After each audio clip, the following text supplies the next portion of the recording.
4 वेळा आमदार होते, तेव्हा त्यांनी कापण्याच्या भाषा केल्या नाही. आत्ता फक्त मला जे माहीत आहे ते एकनाथ शिंदे साहेबांना भेटले. त्यांनी म्हटलं की मी आंदोलन थांबवतो, मला MLC द्या.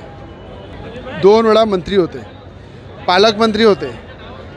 आज शेतकऱ्याच्या मुलांनी, जे प्रवीण तायडे आहे, शेतकऱ्याच्या मुलांनी त्यांचा पराभव केला. आज किती सोंग मांडले तरी ते 4 वेळा आमदार असताना त्यांनी हे वक्तव्य का नाही केलं?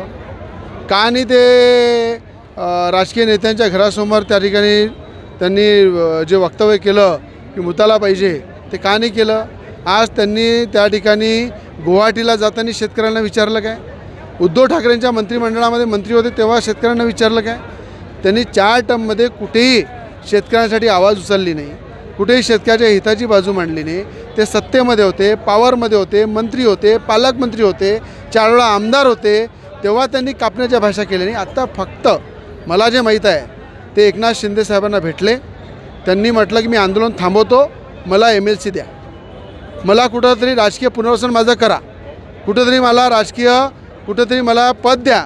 अशा प्रकारचं कमिटमेंट जर आम्हाला हे सरकार करत असेल तर मी आंदोलन हे शेतकऱ्यासाठी मांडलेलं सोंग बंद करायला तयार आहे.